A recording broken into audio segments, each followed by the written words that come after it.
The morning sun cast long shadows across the marble floors of Buckingham Palace as King Charles III sat alone in his private study. His hands trembled slightly as he held the confidential report that would change everything. The document contained information about financial dealings involving members of Camilla's family that he could no longer ignore. For months, he had tried to protect his wife from the brewing scandal, but the evidence had become too damaging to overlook. Charles had always been a man of duty, raised to put the crown above personal feelings, yet marrying Camilla had been his one act of defiance, choosing love after decades of waiting. Now that same love was being tested in ways he never imagined. The report detailed how Camilla's son, Tom Parker Bowles, and her daughter, Laura Lopes, had allegedly used their connection to the royal family for personal gain. Business deals had been signed using the royal name as leverage.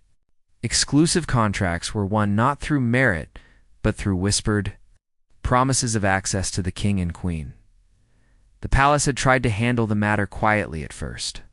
Private investigators were hired, discreet inquiries were made, but the more they dug, the worse it became.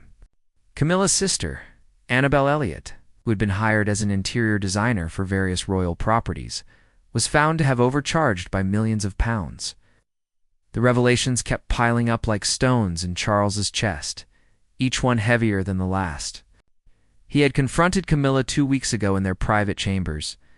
She had been preparing for bed, brushing her hair in front of the antique mirror that had belonged to Queen Mary.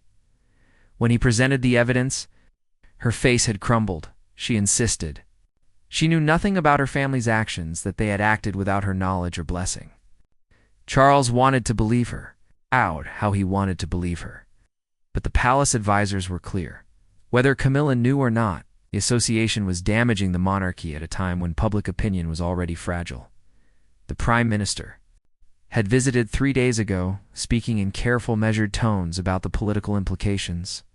The opposition party was having a field day with the rumors. Social media was exploding with accusations of corruption and nepotism. Editorial pages that had once supported Charles were now questioning his judgment. The institution he had spent his entire life preparing to lead was being undermined from within his own household. Charles made his decision on a cold Tuesday morning, summoned his private secretary, and dictated a series of directives that felt like signing his own heart away. All business connections between Camilla's family and royal entities were to be severed immediately. Tom Parker Bowles would no longer be invited to state functions. Laura Lopes would be excluded from the royal box at public events. Annabel Elliot's contracts were terminated effective immediately. The family that Camilla loved, the children she had raised, the sister who had been her closest confidant, were to be cut off from the royal circle completely. The hardest part was telling Camilla herself. He found her in the garden that afternoon, tending to the roses she had planted when they first married. She looked up with a smile that faded the moment she saw his face. He sat beside her on the stone bench and took her hands in his. The words came out clinical and cold, the only way he could force himself to say them. Her family had brought scandal to the crown. For the good of the monarchy, all connections must be severed. It was not a discussion.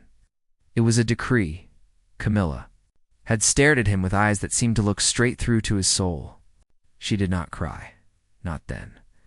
She simply nodded, withdrew her hands, and stood up. The roses she had been pruning lay forgotten on the ground as she walked back toward the palace, her shoulders rigid with shock. Charles watched her go, feeling something inside him break that he knew would never fully heal. The official announcement came the next day, carefully worded by the palace communications team. It spoke of restructuring royal patronages and clarifying boundaries between the institution and private family matters. The press read between the lines immediately. Headlines screamed about the king exiling his wife's family.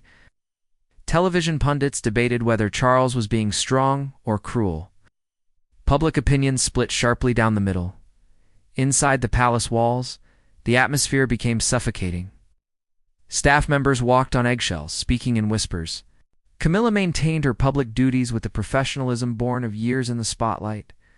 But those closest to her noticed the change.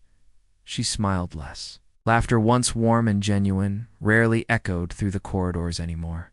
She attended state dinners and charity galas.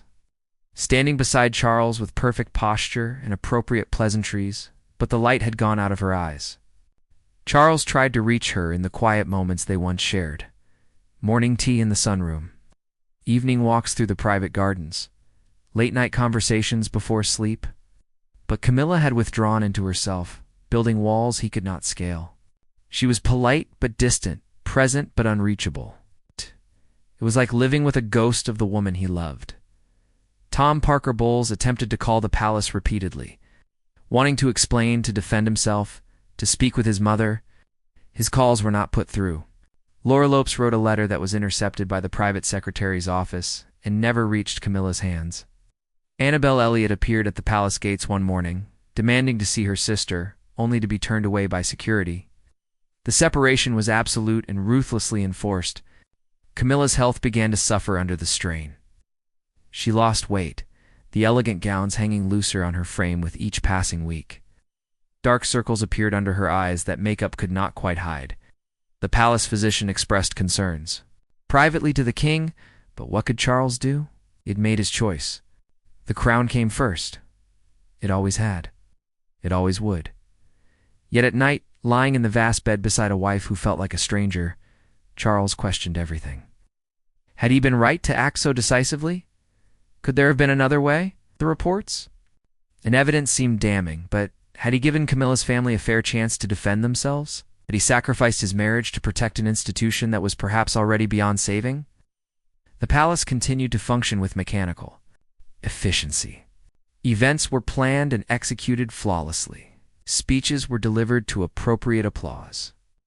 Photographs were taken showing the king and queen standing together, united in public duty.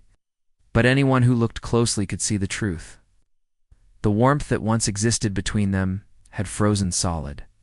The touches that used to be natural and affectionate were now stiff and formal. The kingdom had its strong king, making hard decisions for the good of the realm. But Charles had lost something far more precious in the process, and deep down, he wondered if it had been worth the cost. The breaking point came on a rainy Thursday evening in late autumn. Camilla had been scheduled to attend a charity gala for children's literacy, a cause she had championed for years.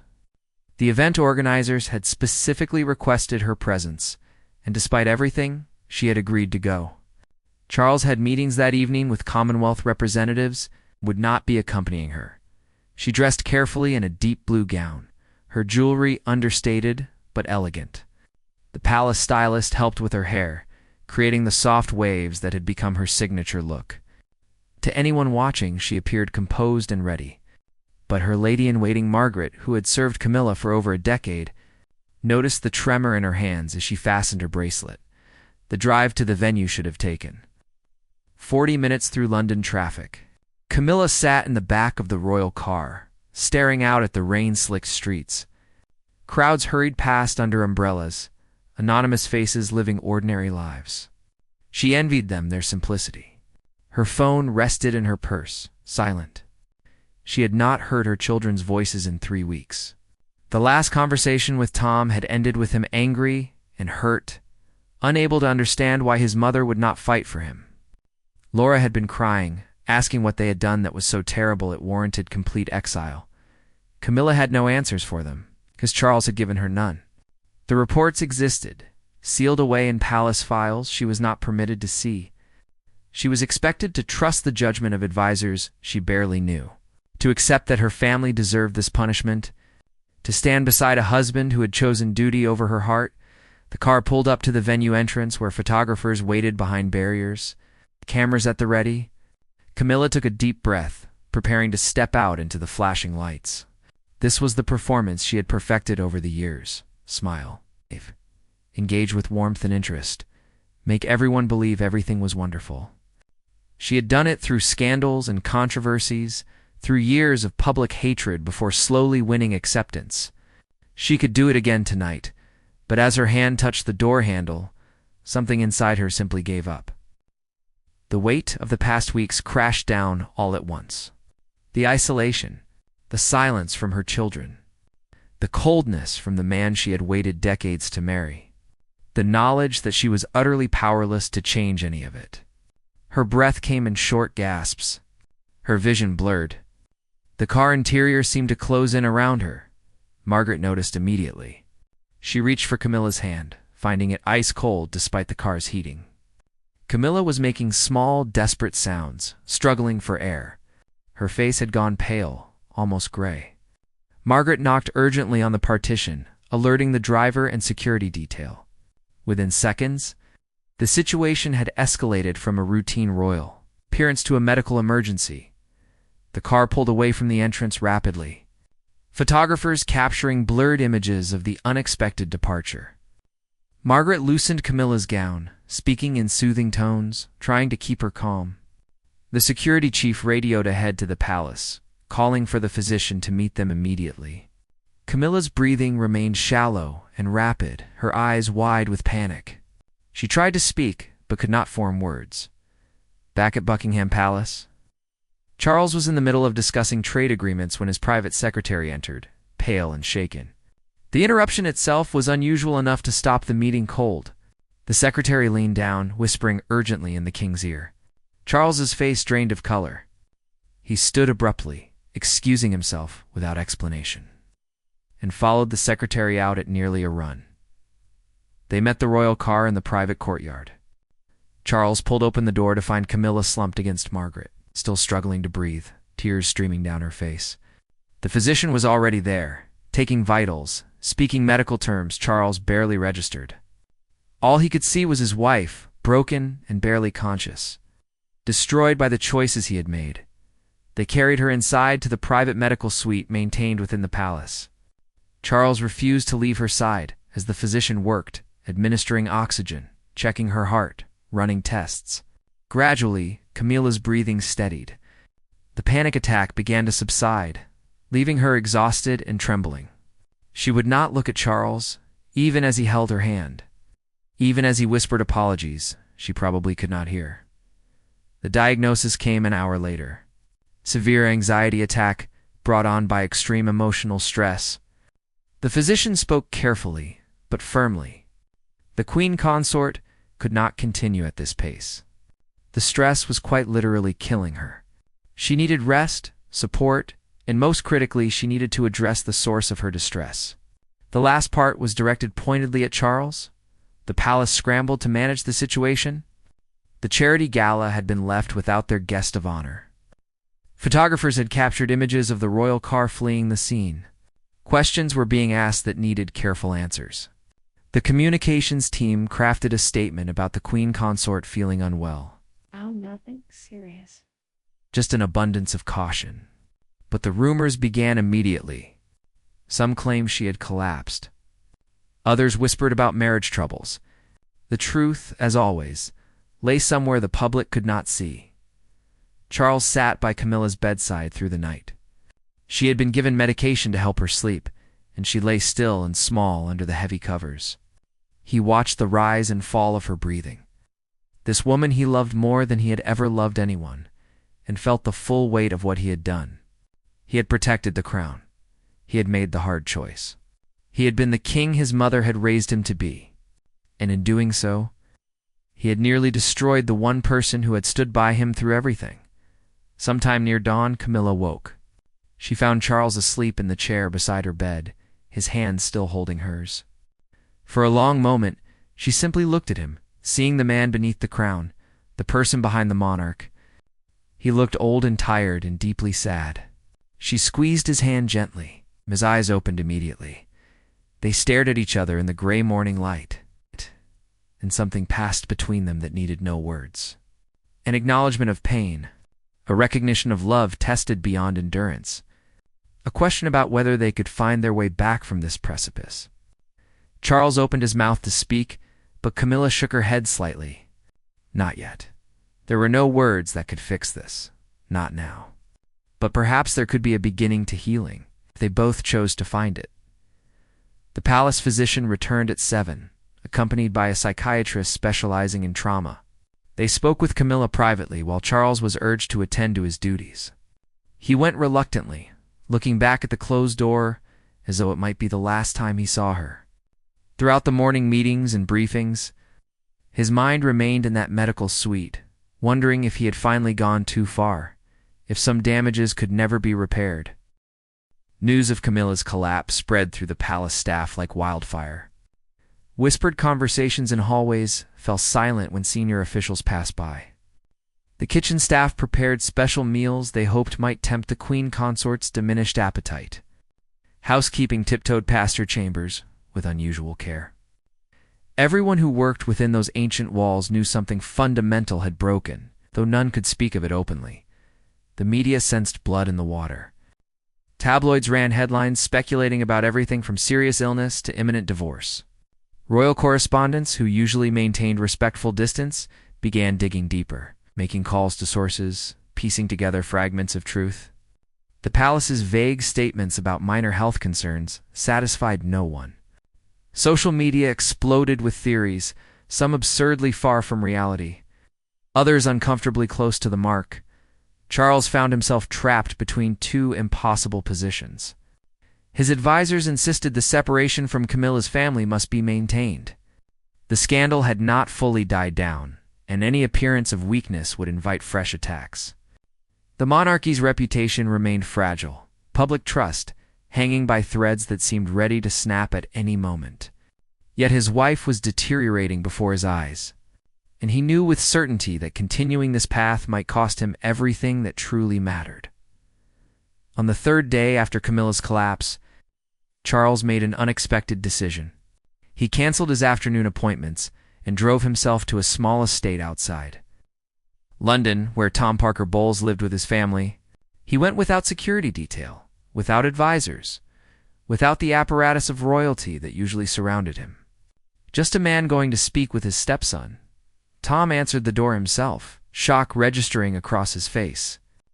They had not spoken since the decree was issued. Tom's initial expression was guarded, defensive, ready for another blow. Charles asked simply if they could talk. Tom hesitated, then stepped aside to let him enter. They sat in Tom's kitchen, an ordinary room in an ordinary house, far removed from the grandeur of palaces. Charles looked around at the family photographs on the walls. Images of Camilla with her grandchildren, moments of joy captured and frozen. He saw what his decree had stolen from her, the connection to the people who had been her anchor long before she became queen consort. Tom spoke first. He explained his business dealings in detail, producing documents and records he had tried repeatedly to show the palace investigators. Yes, his connection to the royal family had opened doors. He would not deny that. But every contract had been won on merit, every deal above board and legal. He had been more careful than most precisely because he knew the scrutiny that would come. The accusations of impropriety were based on perception, not reality. Charles listened, really listened, in a way he had not allowed himself to before. He had seen only the threat to the crown, the potential scandal, the need for decisive action. He had not considered that the evidence might be incomplete, that the interpretation might be skewed by advisors more concerned with optics than truth. Tom was not asking for special treatment or royal favor. He was asking only to be judged fairly for what he had actually done, not what people assumed about him. The conversation stretched into hours. Tom called his sister Laura, who arrived with her own records and explanations. Annabelle Elliott joined them, bringing contracts and invoices that showed her charges had been in line with industry standards for the work performed.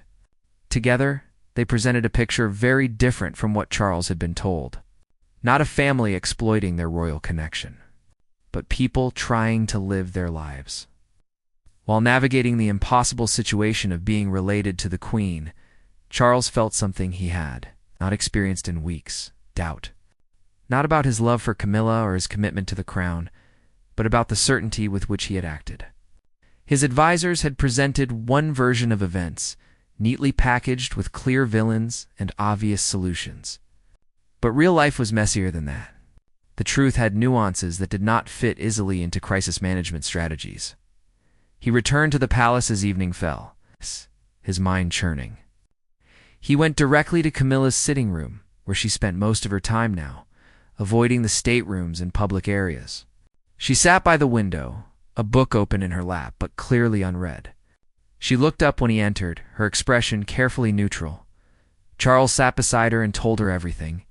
About his visit to Tom, the documents he had seen, the conversations that had opened his eyes. He admitted he might have been wrong, that he might have acted too quickly, too harshly. He said the words that had been so hard to speak. "I am sorry." Camilla's reaction was not what he expected. She did not collapse in relief or immediately forgive. Instead, she looked at him with an expression of profound weariness. She asked the question that cut to the heart of everything. "Why did you not talk to them first? Why did you not talk to me? Why did you believe advisors you have known for months, over the family I have known my entire life?" Charles had no good answer. He had acted as a king, making swift decisions based on counsel from people whose job was to protect the monarchy. He had forgotten to act as a husband, as a stepfather, as a human being who owed basic fairness to the people his wife loved. The crown had trained him so well to put duty first that he had lost sight of the fact that duty without humanity was just cruelty. Wearing a respectable mask? The conversation that followed was painful in its honesty. Camilla spoke of feeling powerless, of watching her life be controlled by forces she could not fight. She had accepted when Charles could not marry her the first time, waiting decades while he fulfilled his duty to marry appropriately.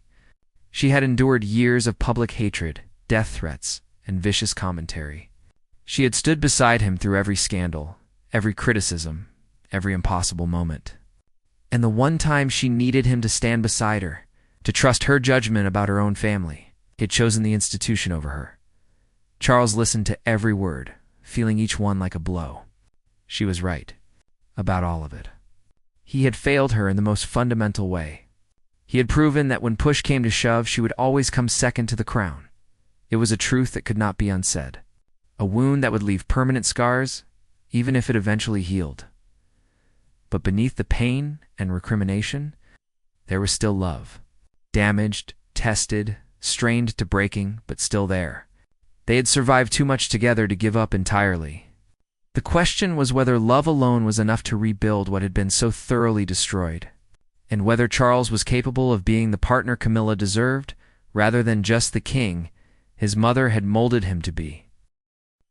The following morning, Charles called an emergency meeting with his senior advisors. The private secretary, the communications director, the Lord Chamberlain, and the palace council all gathered in the study, expecting routine briefings. Instead, they found a king who looked like he had not slept. His jaw set with determination that bordered on defiance. He demanded to see all the original evidence against Camilla's family, not the summaries and interpretations they had provided, but the actual source documents. The advisors exchanged uncomfortable glances. The private secretary began to explain their assessment process, the careful analysis they had conducted. Charles cut him off with a gesture that would have been rude from anyone else, but from a king was simply command. The documents were brought. Charles spent 3 hours going through every page, every transaction, every piece of supposed evidence. His advisors stood by, growing increasingly nervous as their sovereign's expression darkened. What he found was not the smoking gun they had presented to him. Instead, he found ambiguity interpreted as guilt, coincidence presented as conspiracy, and legitimate business dealings painted in the worst possible light. Tom Parker Bowles had attended events where business contacts were present, but so did hundreds of other people. His restaurant consultancy had won contracts, but his reputation in the food industry was excellent regardless of his family connection. Laura Lopes ran a successful art gallery, and yes, some clients were interested in her royal connection, but her eye for emerging artists was genuinely respected. Annabelle Elliott's interior design work was expensive, but she had been working for royal properties long before Charles married Camilla. Hired originally by the Duchy of Cornwall for her expertise, the so-called scandal was built on a foundation of assumption and innuendo.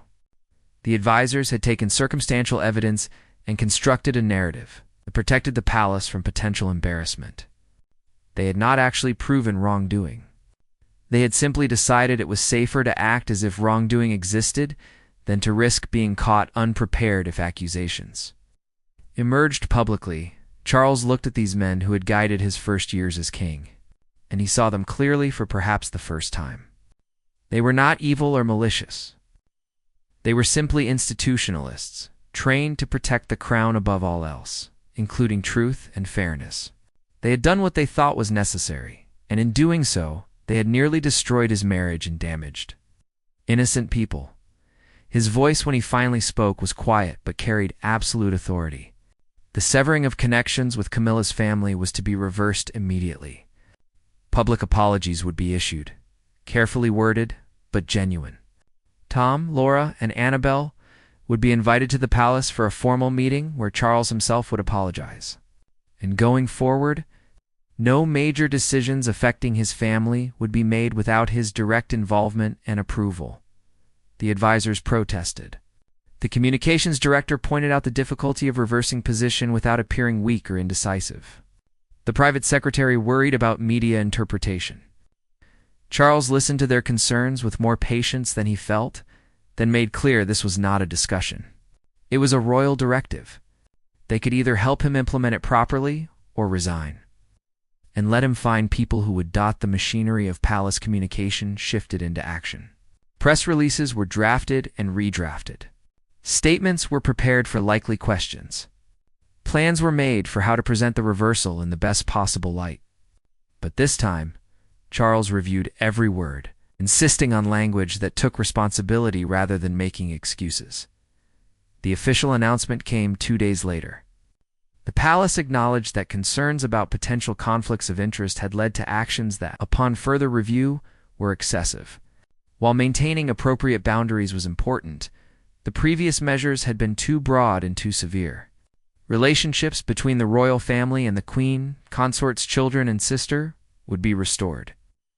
With appropriate protocols in place to address any legitimate concerns, the media reaction was mixed. Some praised Charles for recognizing and correcting a mistake, seeing it as a sign of humble leadership. Others accused him of weakness, of letting his wife dictate policy, putting personal feelings above institutional integrity.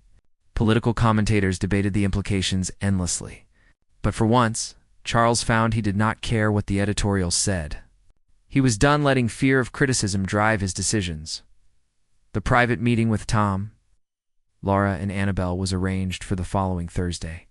Charles insisted Camilla be present, though she was reluctant. She had barely left her chamber since the collapse, and the thought of this confrontation filled her with dread. But Charles asked her specifically to be there, and something in his tone made her agree. They gathered in one of the smaller private drawing rooms, away from the formality of staterooms. It was still opulent by any normal standard, but felt more intimate than the gilded halls most people associated with palace life. Tom and Laura arrived together, both visibly nervous. Annabelle came separately, her usual confidence subdued by uncertainty about what to expect. Charles stood when they entered, a gesture of respect that surprised them. Kings did not usually stand for anyone except other sovereigns. He invited them to sit, and for a long moment, no one spoke. Camilla sat apart from Charles, her hands folded in her lap, her expression unreadable. Then Charles did something unprecedented. He apologized. Not a carefully crafted statement written by communications professionals, but a genuine, personal apology. He acknowledged he had acted without giving them a chance to defend themselves. He admitted he had trusted advisors who were strangers over the people his wife had known and loved for decades. He recognized the pain he had caused not just to them, but to Camilla, and by extension to himself and his marriage. Tom was the first to respond, his voice thick with emotion. He spoke of loving his mother, of wanting only to support her in her impossible role, never to cause problems. Laura wept openly. Years of trying to do everything right while being constantly scrutinized, finally breaking through her composed exterior. Annabelle, the eldest and most reserved, simply nodded, her eyes bright with unshed tears, but it was Camilla who spoke most powerfully. She looked at Charles with an expression that held both love and deep hurt, and she said what needed to be said. She forgave him because she loved him, and because their marriage deserved another chance. But she also needed him to understand that this could never happen again. She could not live in constant fear that the next crisis would result in him abandoning her or the people she loved to protect his crown. If their marriage was to survive, he had to trust her, to include her in decisions that affected her life, to remember that she was his partner, not just another subject. Charles took her hand, squeezing it gently, accepting the terms she laid out. He knew she was right. He knew he had come perilously close to losing everything that mattered. The crown would endure regardless, passed down through generations, indifferent to the happiness or suffering of those who wore it. But Camilla, his wife, his love, his choice, made after decades of duty, she would not wait forever for him to get it right. The weeks that followed were delicate, like watching someone learn to walk again after a serious injury. Camilla's family was welcomed back into the fold, but the damage could not be erased overnight. Tom came to Sunday lunch at the palace. Conversation polite, but strained. Laura brought her children to visit their grandmother, though the ease and laughter that once filled those visits felt forced now. Annabelle resumed some of her design work, but maintained careful distance.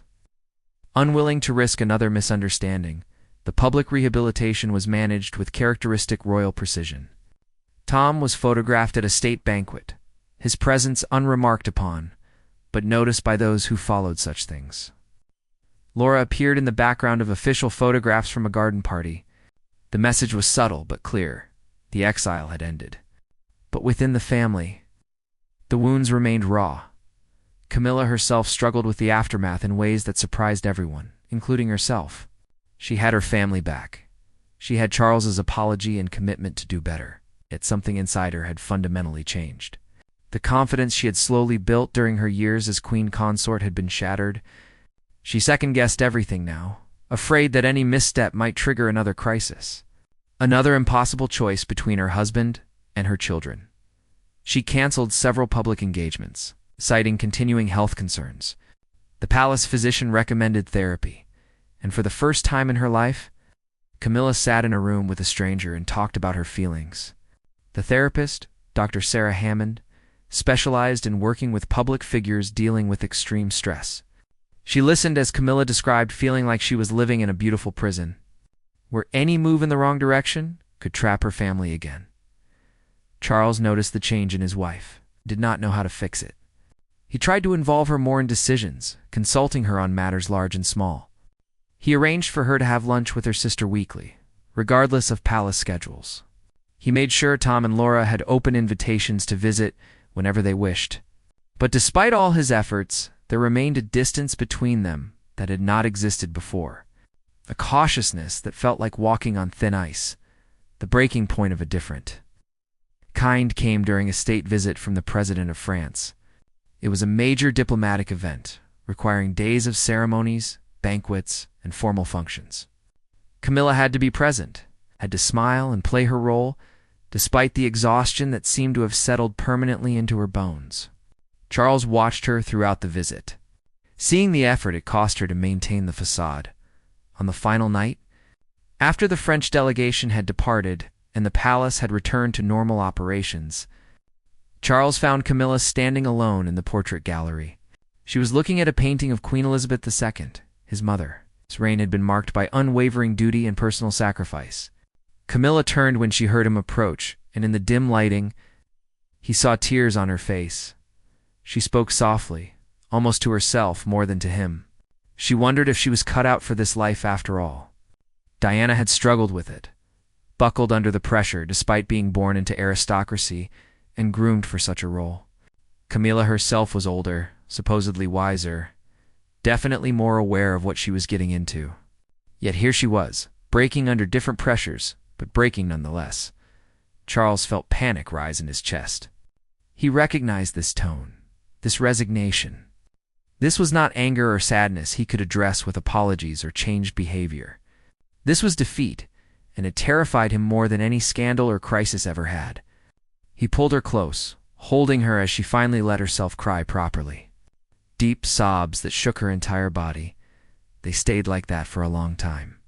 Surrounded by portraits of kings and queens who had faced their own trials, their own impossible choices, when Camilla finally pulled back, wiping her eyes with the back of her hand in a gesture so ordinary it was jarring in these surroundings, Charles made a decision. Not as a king this time, but as a husband who had nearly lost everything and refused to let it happen again. He proposed something radical, a temporary withdrawal from public life. Not a complete abdication of duties, but a significant scaling back. They would cancel non-essential engagements for the next 3 months. They would spend time at their private residence, away from the constant scrutiny and pressure. They would remember how to be Charles and Camilla, not just king and queen consort. His advisors, predictably, were horrified. The private secretary pointed out dozens of reasons why this was impossible. The communications director worried about the message it would send. The Lord Chamberlain cited precedent and protocol. Charles listened to all of it and then did something he had never done before in his reign. He told them it was happening regardless of their concerns, and they could either help make it work or step aside. The announcement was carefully crafted to emphasize health and wellness rather than crisis. The king and queen consort would be reducing their public schedule temporarily while the queen consort recovered from recent health issues. Essential state functions would continue, but ceremonial appearances would be limited. It was presented as prudent management of well-being. It's nothing more dramatic. The media speculation was immediate and intense. Was Camilla seriously ill? Was the marriage in trouble? Some outlets printed barely disguised divorce rumors. Others suggested power struggles within the palace. A few, perhaps closest to the truth, wondered if the burden of royal life was simply becoming too much. But for once, Charles ignored the noise. He had learned painfully that trying to manage every perception and control every narrative was a losing battle that cost too much. They left London on a grey morning, driving themselves to Highgrove, the private estate that had always been their sanctuary. The security detail followed at a discreet distance, but for the first time in months, Charles and Camilla felt something approaching privacy. The house staff had been given leave, only a skeleton crew remaining to handle basic necessities. Those first days were awkward. They had forgotten how to simply be with each other without the structure of official duties and formal schedules. They ate breakfast in silence, reading newspapers without discussing the articles that speculated about them. They walked through gardens without speaking beyond basic pleasantries. The distance that had grown between them was more apparent here, where there were no distractions to hide behind. But slowly, incrementally, things began to thaw. A shared joke about a stubborn garden gate that would not close properly.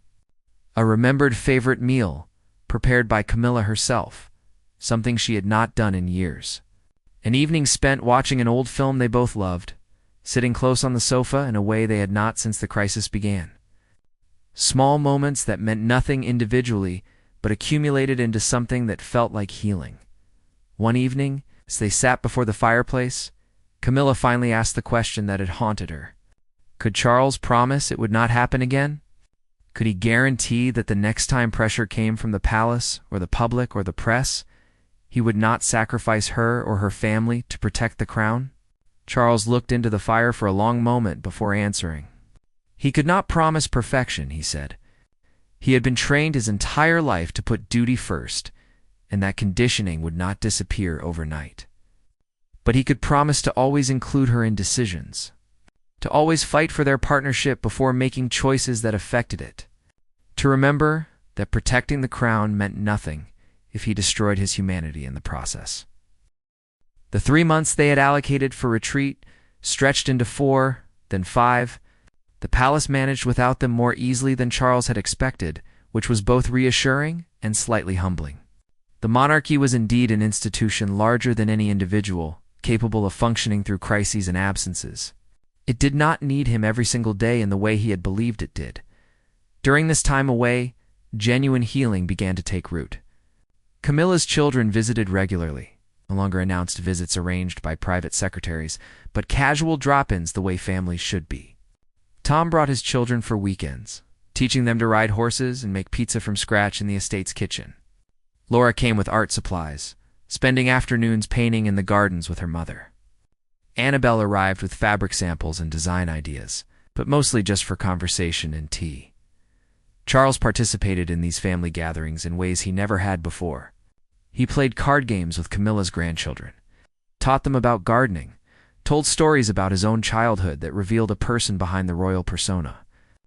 He learned their interests and quirks, remembered their birthdays without being reminded, became not just the king they were related to, but an actual grandfather figure who cared about their lives. The therapy sessions continued. Camilla went weekly, sometimes alone, sometimes with Charles joining her. Dr. Hammond helped them develop better communication patterns, ways to express needs and concerns before they festered into crises. Charles learned to recognize when his duty-first conditioning was overriding his personal relationships. Camilla learned to speak up earlier when something troubled her, rather than absorbing stress until it became unbearable. They also made practical changes to how they would operate going forward. Camilla would have her own small team of advisors, people who reported to her directly and could advocate for her interests within palace discussions. Major decisions affecting either of them or their families would be made jointly, not decreed from above. They established regular private meetings, time blocked off just for them as a couple, where no staff could interrupt and no official business would intrude. The media never fully let go of the story, of course. Periodically, articles would appear speculating about the state of their marriage or Camilla's health. Some accused Charles of weakness for scaling back duties. Others portrayed Camilla as manipulative, having somehow forced the king to abandon his responsibilities. But the tone shifted gradually from scandal to a more nuanced discussion about the human cost of royal life and whether the institution needed to evolve to survive. Public opinion, always unpredictable, swung in an unexpected direction. Polls showed increasing support for the idea that working royals deserved reasonable boundaries and privacy. There was growing acknowledgement that expecting people to sacrifice literally everything for ceremonial roles perhaps belonged to a different era. Young people in particular seemed to appreciate what they saw as Charles, prioritizing his marriage and mental health over outdated notions of duty. When they finally returned to full public duties, 6 months after Camilla's collapse, they came back changed. The difference was subtle, but unmistakable to those who knew them well. They stood closer together at public events. They touched more often, small gestures of affection that had been absent before. They consulted each other with glances during speeches and appearances, a visible partnership that had not been there previously. Their first major public appearance was at a charity event for mental health awareness, chosen deliberately. Charles gave a speech that shocked many with its personal honesty.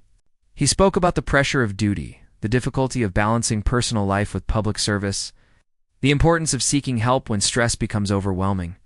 He did not mention the specific crisis they had endured, but everyone reading between the lines understood what he was really talking about. Camilla spoke too. Briefly but powerfully.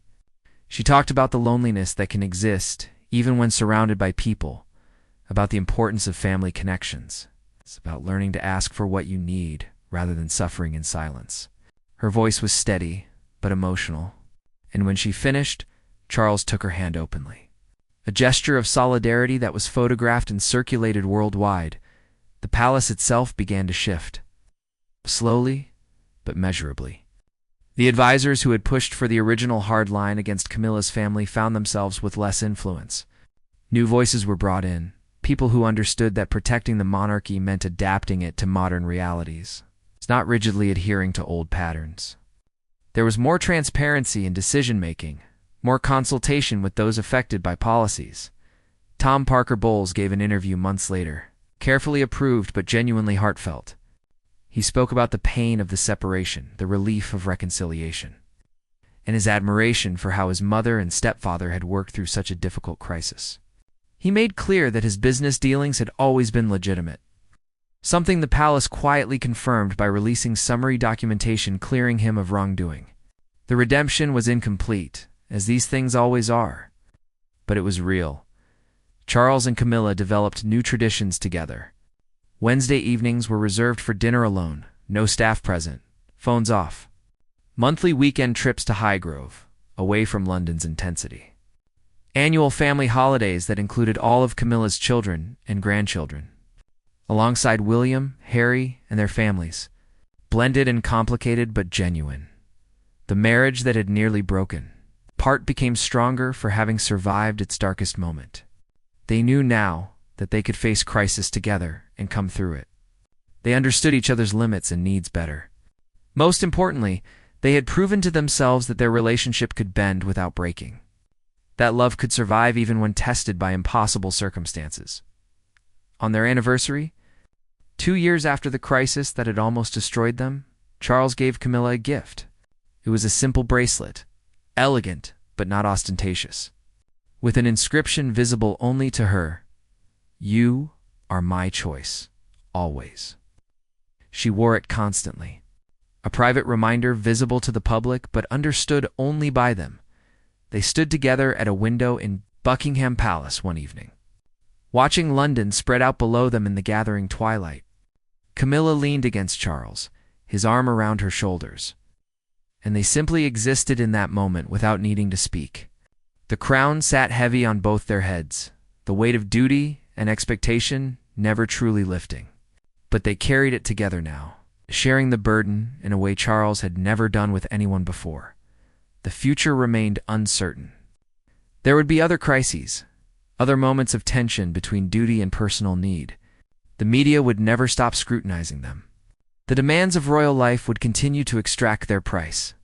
But they faced it together, scarred but intact, having learned the hardest way possible that love without trust was just a pretty word, and duty without humanity was just cruelty wearing a crown in the end.